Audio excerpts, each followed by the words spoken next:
Are you in the HubSpot ecosystem and looking to engage with the industrial and manufacturing space? Are you in the industrial and manufacturing space looking to learn more about how HubSpot can elevate your business? Join Chris and Selim, two HubSpot solution partners with 25 years in the industrial and manufacturing space, as they explore the intersection of these two worlds. Through interviews with experts from both ecosystems, they will attempt to bridge the gap in the largest market we know today. This podcast is an independent production by Conveying Your Message and is not affiliated with or endorsed by HubSpot. The views, opinions, and positions expressed by the hosts and guests are theirs alone and do not reflect the views, opinions, or positions of HubSpot Incorporated. Any HubSpot employees appearing as guests on this podcast are not representing HubSpot in any official capacity and are sharing their own personal opinions. Welcome to Sprockets Gears, the unofficial HubSpot industrial podcast.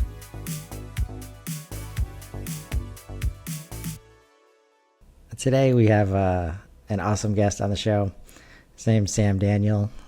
He's as a new partner. He's our channel account manager, and we love having him on the show. Sam, if you can tell the people about yourself. Sure. Yeah, very glad to be here today. Like Chris mentioned, I'm Sam Daniel from HubSpot. I'm a channel account manager, CAM for short, so Sam the Cam. If you want to, boost my branding a bit. Been at HubSpot for coming up on 5 years in February. It's grown a lot since then. I'm excited to talk about it today. There's a lot of change happening because of all the growth that's happening with HubSpot, and we just became partners, and because of that direction, that growth, and super aligned. But one of the interesting things is, after coming in from the outside, being a part of the ecosystem, while I'm on board with the whole customer platform concept, there's some learning curve to that, I think, and we're seeing some gaps in the ecosystem. So part of this podcast, we want to help educate and just hear it from every angle. And as we were talking before, I think you have a very, interesting take from inside the organization. Been there since 2019, and we just want to hear that story and, see how it speaks to, where we're at today. Great. Well, yeah, I'm glad to be here. Can't believe it's almost 5 years at Hubs. Goes by quick. And obviously I'm very glad you're in the partner ecosystem now, and that we're having this conversation. So tell us what the, maybe internal vibe was when you joined back then, and like how it related to, Sales and Service Hub just coming out, and, take us through that kind of landscape when you first started. Sure. So a little, behind the curtain, obviously a HubSpot product is amazing. We love the product. It's best in class, and I believe will continue to be so. But I think one thing that underlies that is just how great a company HubSpot is in terms of being a great place to work. We're consistently, number one or number two in Boston. So that really, informed my decision to move to HubSpot when I initially went there. It's kind of a no-brainer to me. It's kind of like a dream job scenario. So was obviously very blessed and happy to be there. But when I got there, it was 2019. We had just released Service Hub and Sales Hub in 2018. So we had just then gone from, oh yeah, HubSpot, they're that cool blog/marketing solution that we know about and hear about, to, going towards what we know are now, which is like a full customer platform for all your customer-facing teams. So I think I was even one of the first classes to even learn those two new hubs. And, I'm sure the training has changed and evolved since then, but it was a lot to take in. I will say that much in the beginning. Learning all of those. Yep.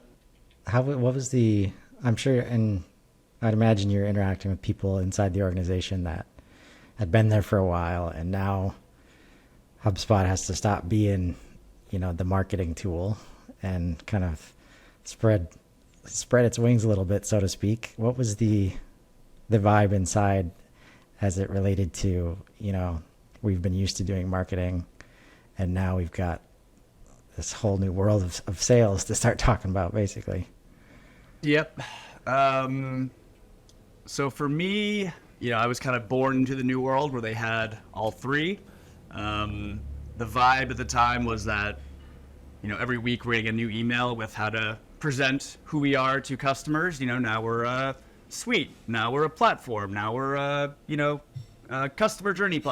There's always some new way of positioning it, and I think it is hard to be like best in class in one category, like marketing automation, like we were previously, and then like, can they do it again? Can they do the same thing they did with marketing automation for sales and service? And so I think part of it was the reps, myself, telling customers, this is who we are now, this is what you can do. It's just as good as X, Y, and Z, right? But it's integrated with your marketing data and all that. But I also think the flip side of that was just the partner ecosystem, really proving that out and kind of singing its praises on LinkedIn. Like every day I go on there and be like, watch out, HubSpot's coming up for sales, or watch out, Zendesk, HubSpot's coming up. And a lot of people were like, yeah, sure. But now we're really seeing that and going toe to toe and winning, most of those deals where we're head to head. So it's kind of like, gotta believe. And that belief led to, I think, where we are now as like a full, customer facing platform. A lot of my learning personally, as far as marketing goes, came from, HubSpot and its HubSpot Academy and, the inbound methodology I learned from HubSpot. And I kind of had the same experience when I first got into an organization that they told me, yes, we have HubSpot as a CRM. I was like, wait, isn't HubSpot that marketing automation thing? It's like, yeah, they're amazing at marketing, but like, quote unquote, do they know how to do sales CRMs? Like that, there was that feeling at the time of what are they doing in CRMs? Why, not the other one or the incumbent? And that was the vibe actually at the time. Like sales reps were like, well, I'm used to the blue one. Like, I don't like this thing. This can't do all of that, blah, blah, blah, blah. Talk to us like how the first reception was. And I know HubSpot has come a long way now. So like take us through the evolution of that. Yep. So to your point, HubSpot, I think became who we are due to the inbound method and, giving educational materials and giving out information for free to folks like yourself who want to learn about marketing. And then when it's time to implement a solution, like who do I trust to know, right? HubSpot.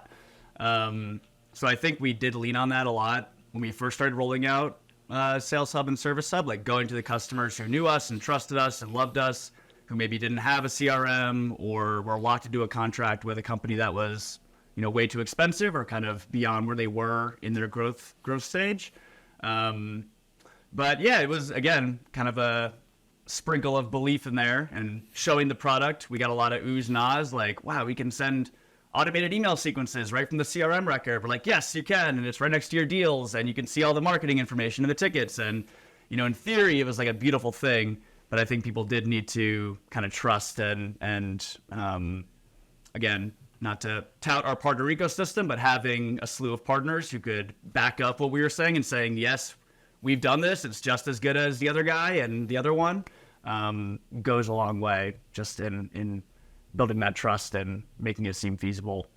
But yeah, it was fun times. Like reps went from having one thing to sell to having 30 different features to sell across 2 new hubs. So it was like, an amazing time, I think, for people who were there right when it was released. And so yeah, it's an amazing model. Just keep adding value and making products people like, and they will come.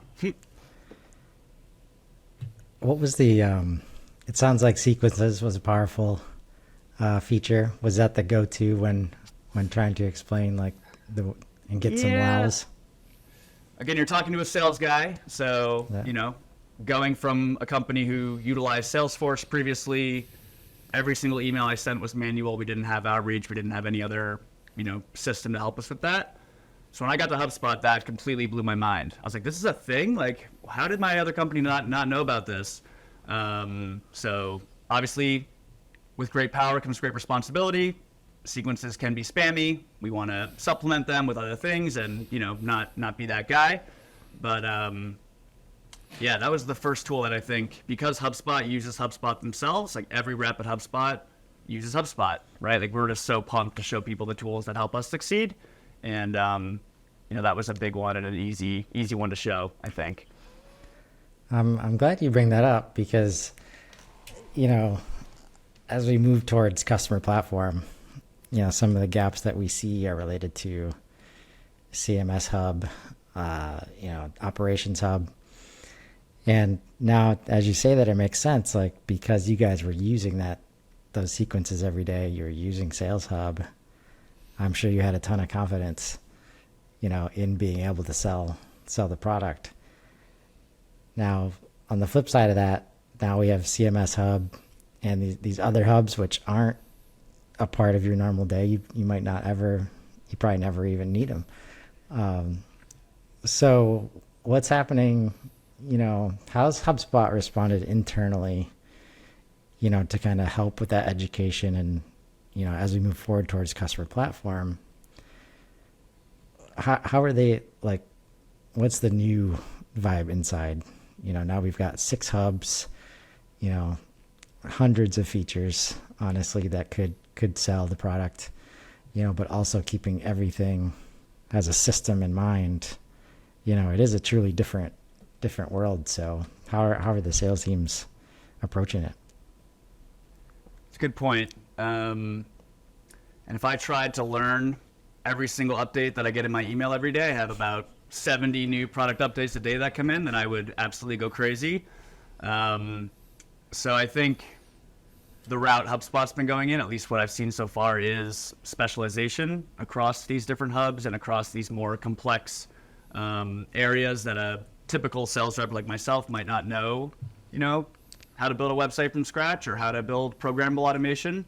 I do not, fun fact. So if I do need to have those conversations or bring somebody in, we now have specialists on our CMS team, our service team, our operations team, and even for more complex marketing and sales deals, I can tap in a specialist, which is great. My preference, slightly biased, is going to a partner. Obviously, that kind of superseded the specialists at HubSpot. I think that they resulted from the fact that most reps can't have those conversations, and we were, struggling to win those deals. Smart reps would go right to their favorite partner and say, hey, can you have this conversation with these people and help me, scope this out? And then, HubSpot built that role internally for folks who, might not have a partner quite yet or just want to work with somebody internally. So that's been huge. I don't use them as much because I have you guys and other partners, but I think it has to happen, because I can't keep up with everything. And I'm sure we're going to release new hubs, and I can't relearn a new industry every 3 months, We're really eager for hub number 7 to be the post-sale hub. I don't know what they're going to call it, but we're itching at it. Like it's almost there. Like we can see the signs of it. And Commerce Hub has been doing a lot to help support at least during the sale process. But HubSpot is an amazing pre-sale. We look forward to the next one to help with post-sale activity. And I wanted to say, before you mentioned it, I was going to say that it felt like a natural progression to start leaning on the partner ecosystem with HubSpot, and we're happy to be a part of it. And as a user of tech, SaaS tech, all over the place, I feel like no other company has achieved the type of partner ecosystem the same way HubSpot has. Like, there's a lot of tech solutions that really affect your whole organization. Like, for example, one of the project management solutions, for example, if you're deploying it to, 50 people across the organization, there are, implementation specialists, but the ecosystem around the tools, I have not seen anything similar to what HubSpot has achieved here. Do you have, now that you think about it, do you have any, reasons why that is? First word that comes to mind is kind of culture. First word was actually magic, but I think culture, like the underlying, Dharmesh, our CEO, always says HubSpot, we try to be the company that you want to hug, and it's like a golden retriever who's just there and wants to hang out and be friendly with you.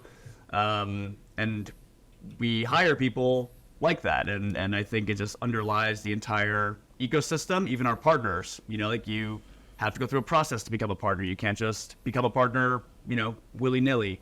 Like you kind of have to fit into, what we're looking to do. And everyone's just always trying to help each other. I think inbound in general set the stage for like always be helping versus always be closing, or, hey, I need that deal. That's not your deal. That's my deal. Like, nope, let's work together. Let's pay everybody, which we do, and just make it equal and fair to win for the customer at the end of the day. So I think it's just like anything with HubSpot. It's just been built the right way from the start, organically.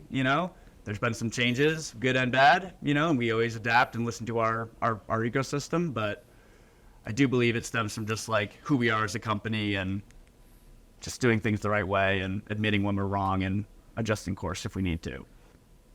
Well, yeah, I think what you said about like, to win on behalf of the customer or to help the customer win, right, is always at the center of how I felt as a customer and now even as a partner. The openness to feedback, just the access to the whole ecosystem is a beautiful thing. And it's, what I tell people is that it's such a good feeling when I know I'm working with HubSpot outside, like from the outside of the ecosystem, and just all the baggage related to other CRMs and other systems and even marketing activities, right? If I knew I was working with a HubSpot partner, just that there's like 50% of the trust vetting process I didn't have to worry about, right?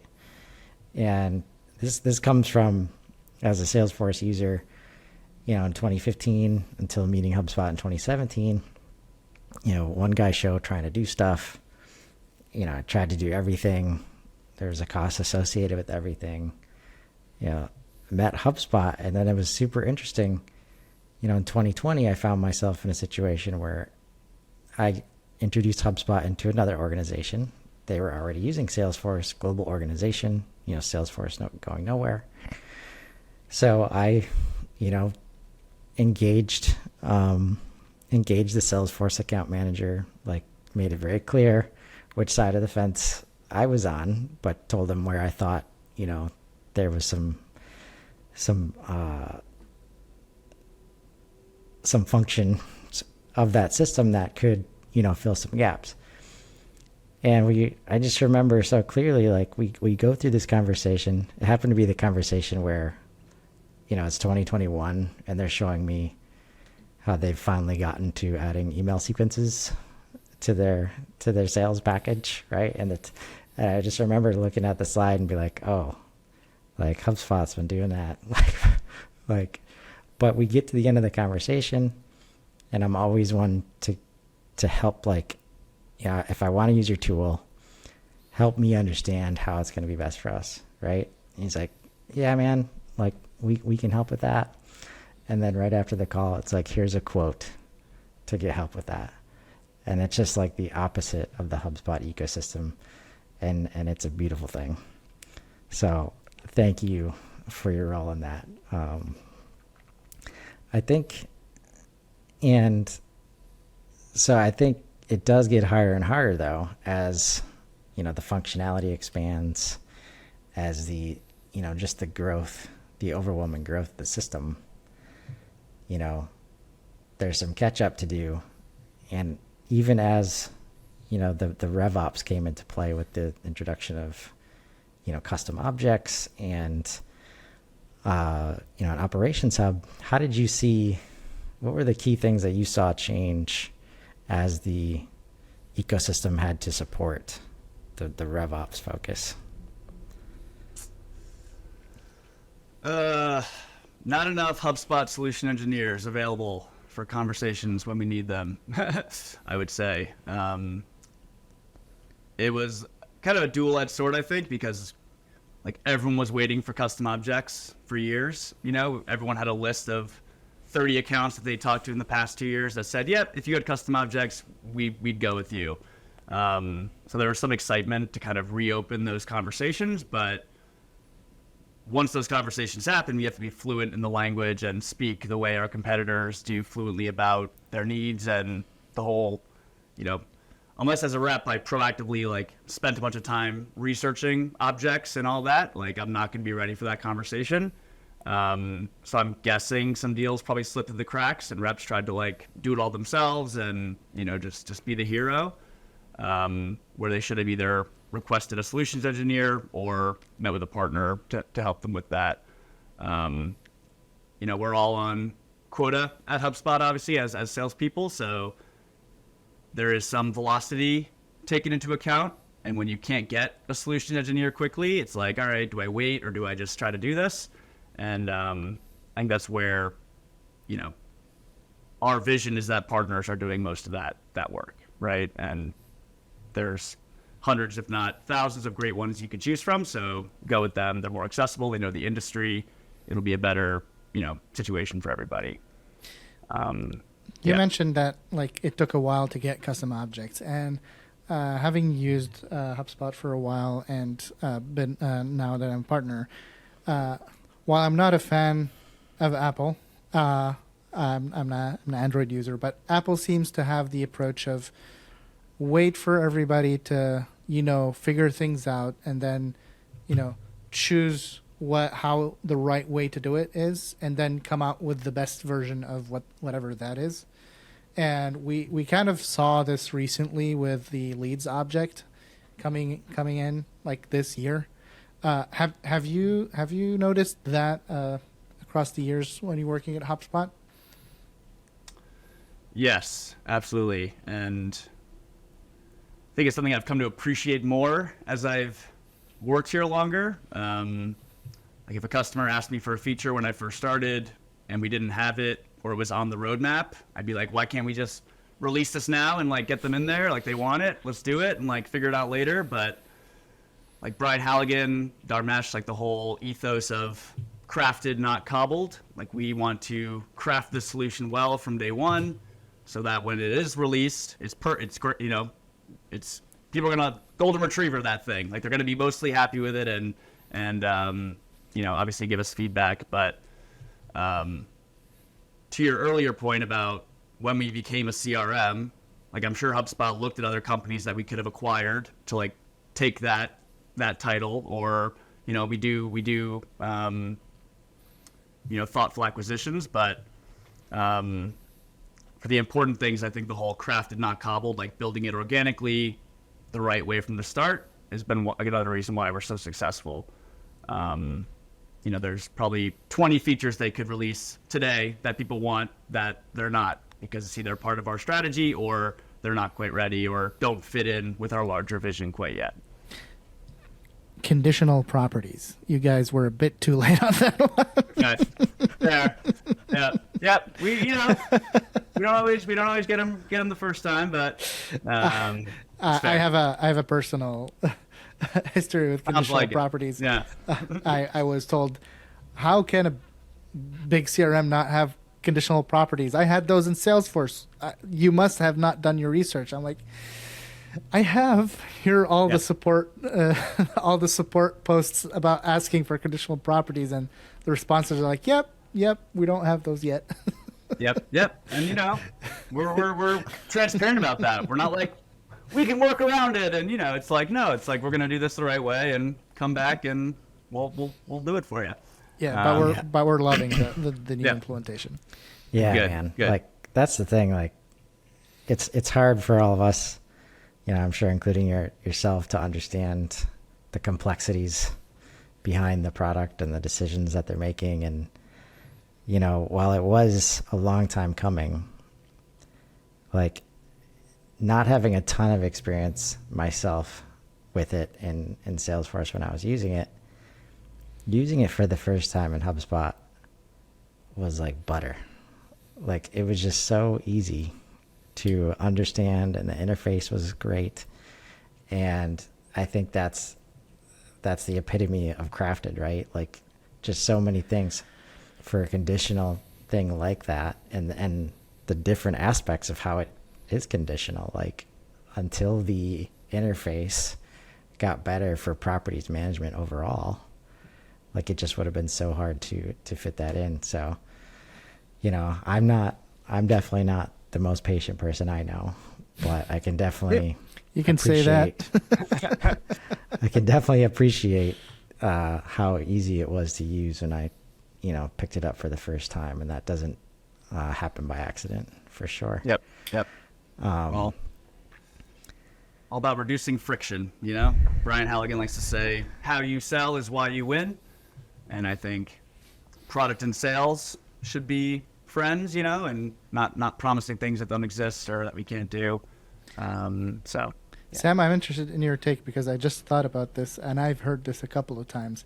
We're talking about how the UI is easy and simple and easy to understand.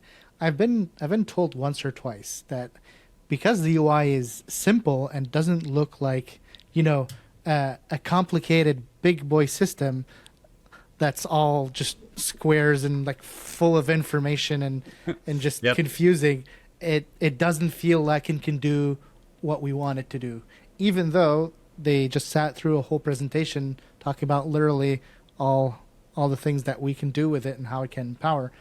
Have you seen that, or is it just a couple of unfortunate instances in my case? Well, coming from an Android user, I'm surprised to hear you saying that. Just kidding. I'm a fan, but yeah, it's people are so used to fighting their tech companies and like having problems and expecting the worst, and I'm on support and they're just like so used to it. It's almost like we gotta like deprogram them, and they're like, wait, my life can't get that much easier. Like, no way. And it's like, yes, it can. And I do demos all the time where it's like show them exactly what they want and like the solution that would solve all their pain, and they're like, can you do that again? Like, we're still, we're not sure. It's just like, again, the belief factor. But your job can be easy. It doesn't have, you don't have to hate your job. Yeah. Like, if you want to continue the way you're going now, and feel free. But it does happen. I prefer the oohs and ahs and everything, or somebody being like, oh my God, this is going to save me so much time. Like they say that on the call. I'm like, yes, like that's great. Because that means they might move forward and we're going to help them actually solve a problem. And that's like, obviously one of the biggest parts of my job. People like to say HubSpot sells itself because it is very easy to use and user friendly and like, well respected. But hearing that still makes me feel good. Where do you think, for you, we talked about earlier the, moving from marketing tool to, bigger platform and how we've come a long way since then. There's still a narrative we run into that HubSpot is thought of as the expensive marketing tool. That's cemented in their minds. And I know it speaks to the 10 years of brand equity built up before that takes a long time to go away. But how do you, when you run into somebody for the first time and that's their thoughts on HubSpot, how do you approach that? If it was me and I'm on a conversation, we're doing like some sales role play, I'd probably ask them, the last time that they evaluated HubSpot, or when was the last time you really took a good look at us? And they might say 2018. And then I'd probably get on their side a little bit and I'd say, well, that makes a lot of sense. In 2018, we were a marketing automation solution and other marketing tools. Since then, a lot has changed. Like, would you like to see how we've changed? And just get some buy-in that they are open to the idea.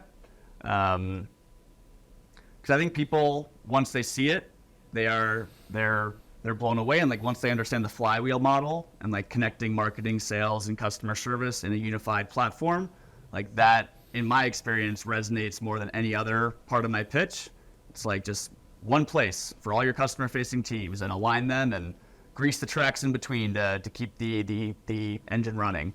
Oh, so knowing that that's a challenge, we're running into similar issues, because the double-edged sword is that it's so good at being a point solution, but also like when you add the point solution plus platform is really where like there's not a lot of competition once you can understand it as for the system that it is. What, like, where do you think throughout the ecosystem we can improve? And this can be partners or HubSpot internally in terms of at least trying to feel like we're caught up with all the updates and understanding, you know, how the system works for our customers? It's a good question. I think unless you're Kyle Jepson or one of the HubSpot, you know, people, it's going to be very tough to know every single thing HubSpot can do. For me, I always focus on, you know, who, not how, if you will. Like if I don't know how to do it, who does, and who do I trust to help me in a scenario that I don't understand something. In the process, I will learn that thing, you know, probably not to the extent that they know it. So do you see the partner ecosystem moving towards that collaborative mindset quickly? Because I've heard, you know, it's been a fairly competitive, you know, relationship at times, especially the higher up the chain you get. Like, how do the little guys compete with the, you know, elite? So are you seeing, you know, more willingness or understanding to collaborate? Across partners or across like HubSpot and both partners and, you know, obviously the message at the top of HubSpot is we're moving towards, you know, partners as much as possible. Is that, you know, does that trickle down to the front line? Every year we have our big sales kickoff, and they highlight that the reps who go to President's Club or Founders Club, they literally show the percentage more that they work with partners than reps who missed that goal. And it's something like, I think like 48% higher usage of partners among reps who went to P Club and Founders Club versus reps who didn't. It increases velocity, it increases deal size. Obviously there are some scenarios where it can slow things down, and if you're a GS and a HubSpot rep, like you should be somewhat okay with that if it means solving for the customer. But in most 99% of cases, it will help you expedite your deal and it will help you, you know, solve for the customer better. Right now, 50% of all of our revenue, a little under maybe, comes or is generated or includes a partner in some capacity, and that number's like only going up. And yeah, it's a no-brainer for us. I feel like if you're rushing to sell the wrong deal quickly, you might end up losing customer lifetime value in a couple of months because they're going to churn. They're not going to like the solution because it wasn't right for them. I think slowing down and bringing in a partner and understanding what the true needs are. Yes, you might not close this deal during this quarter to fill in your quota this quarter, but in the end, you're going to get more lifetime value out of this customer because it was a successful implementation. Yep. And you'll have a continual link to that customer, whereas if they go through HubSpot onboarding 90 days and you go to the CSM with the HubSpot reps, if I sell you Marketing Pro, hand you off to a partner, that partner can self-identify, hey, they actually need Sales Pro now, or they need Service Pro. I'm going to create the link. And it's just, you know, GSs should want to leverage partners to help them nurture their leads and kind of associate that good relationship with the partner back to the rep when it is time to buy a new hub. Win-win-win, right? Yeah, exactly. Yeah. It's so all those reps out there, if you're not working with partners, this is your sign. Right. No, honestly, that's one of the main reasons we're doing this podcast, right? Like, because I think, in fact, Chris, this is a good clip. Sam just said, work with partners. If you're working with industrial and manufacturing, call us. We got you. Yep. Indeed. Because I think it's important to understand, you know, not having been there, and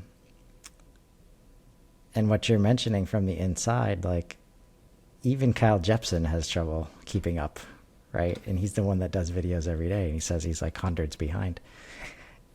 Like, if we know there's new reps coming in, you know, all the time, what can partners do to, like, their part in making sure that it's very clear that, you know, we're all on the same team, you know, here's, you know, maybe some education, because I'm sure it's easy to go look at like, oh, that guy won President's Club because he used partners. But how can partners help with the learning curve, and so that it's not all just on the HubSpot, sales managers and. Yep. It's a great question. I think a lot of my knowledge comes from partners and the videos I see on LinkedIn or posts in our partner Facebook group.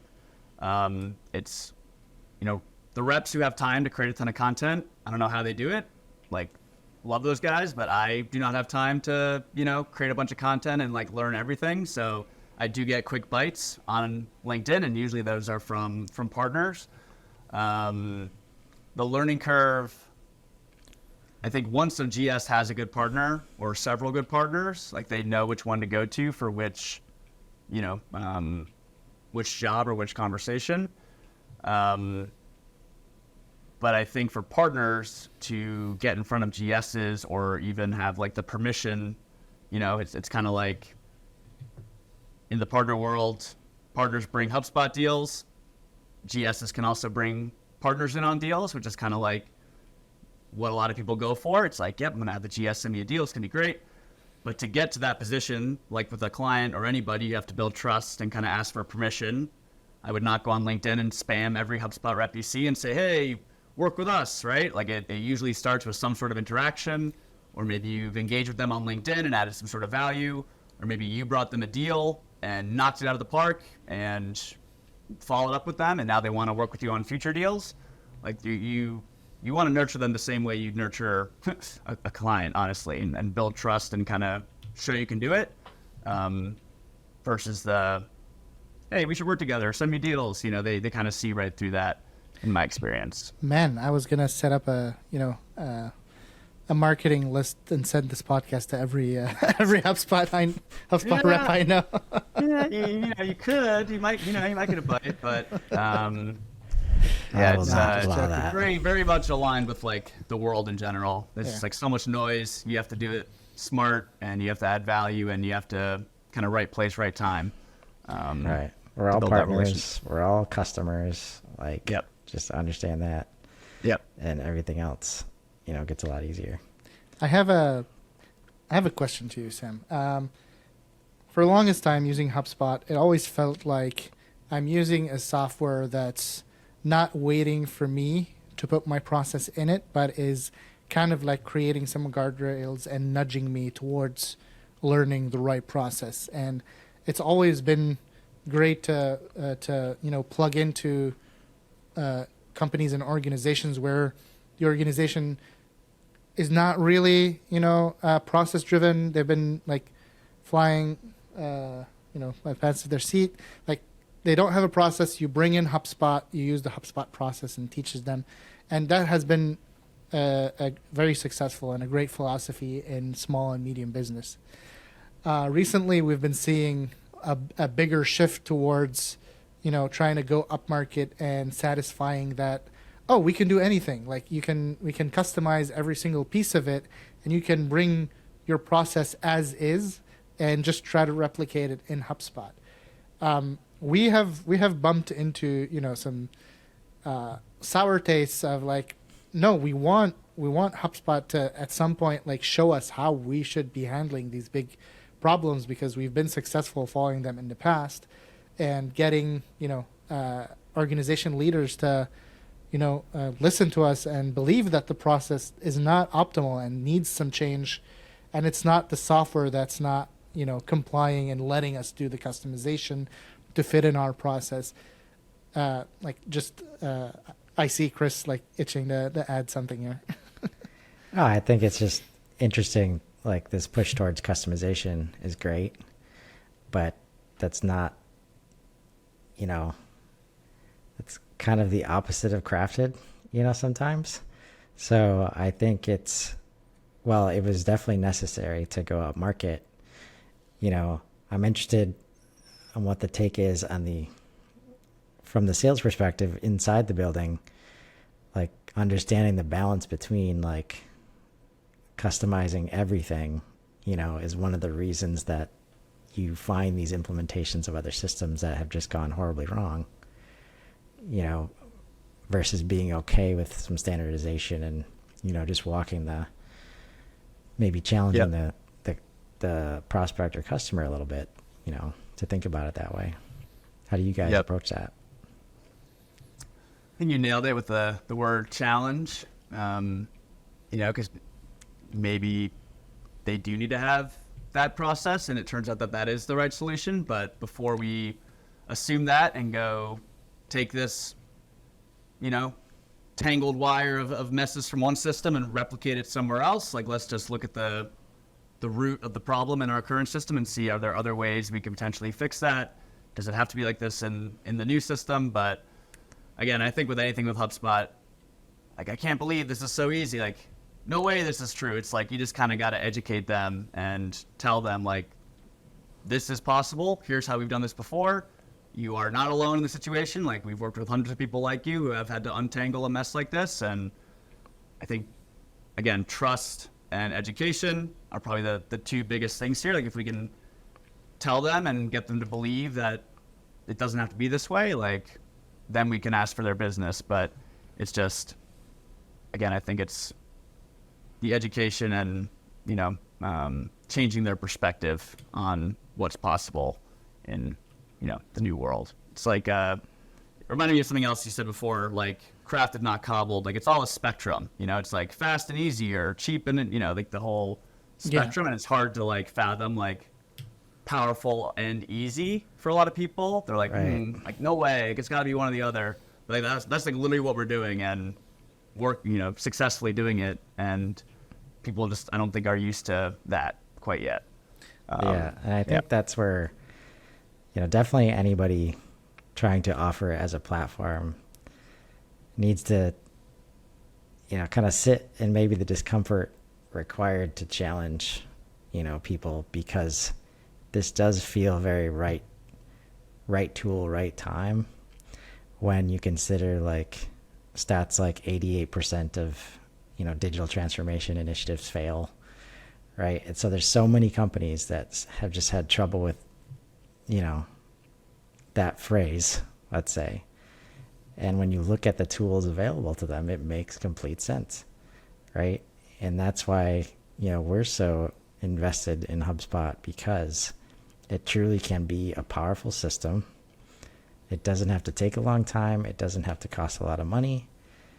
And you don't need full teams of people, like, to maintain the whole thing. So, but it definitely requires finding the right angle to open up their mind to, like it doesn't have to be that way anymore, right? So that's, I guess, our message to, when it comes to, providing platform. I'm gonna change gears a little bit here. Do some rapid fire. Yep. Most underappreciated tool in HubSpot. Oof, which hub? Most underappreciated tool in HubSpot. For me, I think the search bar is pretty amazing. Like, just how universal that search bar is. It can search features, it can search contacts, it can search through settings. And yeah, I guess the search bar, if I had to pick one. It's not sexy, but trying to think what else. For a sales rep, the one that tells me when a deal's been stale for too long is nice. Like, there's been no activity on this deal for X amount of days, and it, reminds me to do so. Man, I have some feeling towards that search bar. Oh yeah? I just want to filter by object. Like, give me the opportunity to say, don't search everything. I want to just search deals, contacts. Yeah. With great power. Coming soon, Selim. Yeah, no. With great power comes great responsibility. Yep. What's yours? I'm actually curious. Back at you. Go ahead, Selim. Yeah, it's not so fun. CMS. And it's not one like, I'm not talking about the hub itself, but the fact that CMS can unlock connection with the CRM.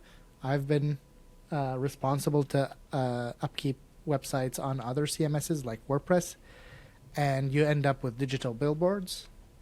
The interconnection between CMS and the CRM turns the website into an actual tool, not just a marketing tool, but an actual like operational tool that the organization can use. But not everybody sees that because there's the low-hanging fruit of WordPress is free. But working with WordPress and getting the right expertise to make it do any basic thing is not. Yeah. Sounds familiar. I think the power of CRM plus CMS is definitely undervalued and not fully understood. And that's going to be one of the key things that takes HubSpot into a lot of places it hasn't been able to go before. And I think it's not understood by a lot of reps, and even myself could be a lot better. So, anyway, it's a good theme to our conversation today. Work with partners. Yeah. Yeah. So most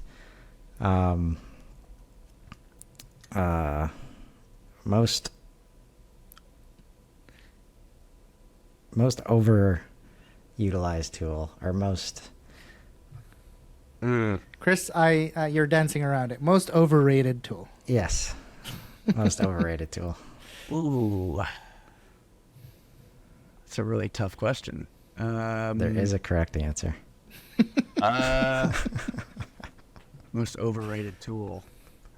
Well, I want to give like a smart answer and be like sequences, because we shouldn't be, spreading anymore. Like, we got to be more methodical. But I also sung the praises of sequences earlier. So I was just going to say. What's your answer? And then I'll think of mine. No, we don't lead the witness. Just Okay. gut check. What is the tool that everybody sings praise of, but you're like, yeah, I guess. Maybe the LinkedIn integration. And don't kill me for saying that, but I don't No, know. in fact, why gate it behind super expensive tiers? We want it. Yeah. I guess I'd say that because I think it could be more useful. I love LinkedIn, and I think it could be more useful than it is. Yeah. Sorry, I'm HubSpot. sure it's not a HubSpot issue. I'm sure it's a LinkedIn wanting to True. drive people towards the higher tiers. Yep. Well, yeah. That's the reason. Thank you, Selim. Most misunderstood tool.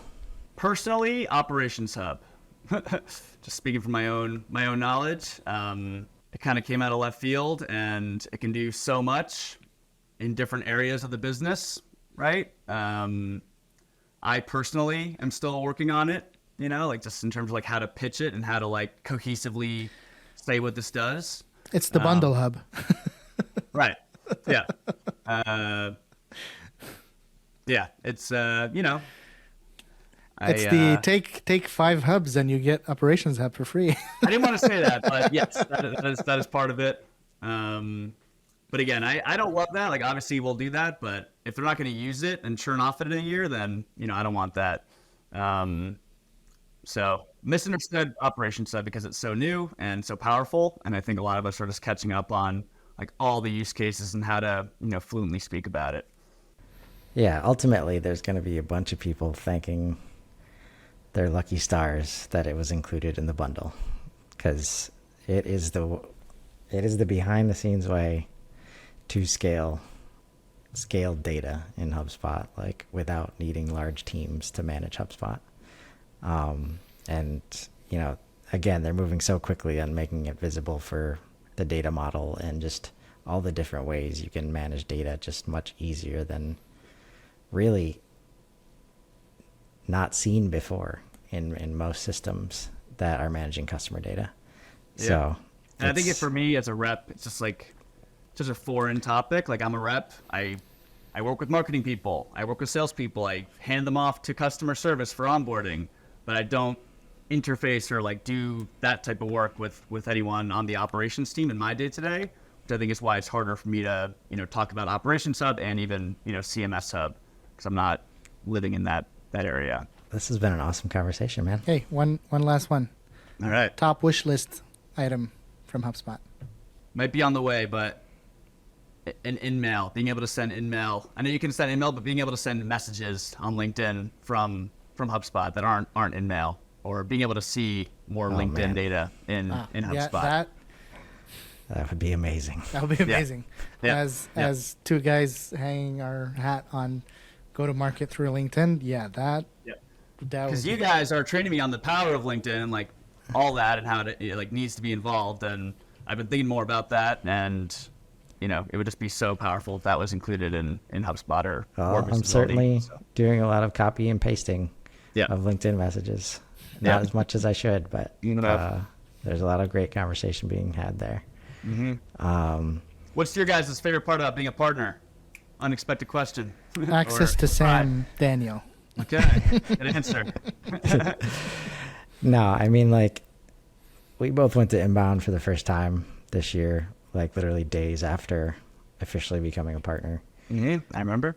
And it was, for me, like having been on this journey meeting HubSpot since 2017, it was just such a feeling of I'm in the right place. Like I'm around the right people, like especially from being inside the industrial space. It's rare to find anybody in your organization that you feel like you can talk to at the level of, Inbound and partnerships and just the whole vibe that we've been talking about all episode. Golden Retriever. And yeah, like it's just been being welcomed in and, getting the access that we have to actually, share our knowledge of manufacturing and industrial, like knowing that it's a safe space to do that and people are receptive to it, like that, just the ecosystem is a great thing to be a part of. Well, we need your expertise, 100%. Can't tell you how many other partners shy away from those conversations. They're like, ERP, I'm out. So we're glad you're here. Well, we appreciate that, and we appreciate your guidance on this journey and the conversation today. As we wrap up, where can people find you if they want to get in touch with Sam Daniel? They can find me on LinkedIn. Just look up Sam Daniel HubSpot. I'm on there. What if we want keyboard cables? You can go to my side hustle, which is dusty.co, DUSTY.co, and get yourself a USA-made chunky cable. Thank you, Selim, for that shout-out. I expect to be receiving one in the mail for that. Yep. Black Friday, we're a little backed up, so we'll get that out as soon as possible. But yeah, appreciate the shout-out. And I will say on that note, I would never have started a side hustle if I hadn't worked at HubSpot. Like they have 100% ingratiated that spirit into me, and it's hard not to when I see everyone else crushing it with our platform, so another plug. Yeah. I'm starting to say that's the best way to learn HubSpot is just start using it yourself. Yep. Break the seal. Yep. Awesome. Well, thanks so much. It was a pleasure as always. You too. And until next time. All right. Bye. Sounds good. Thanks, everybody. Thanks, gang. Bye.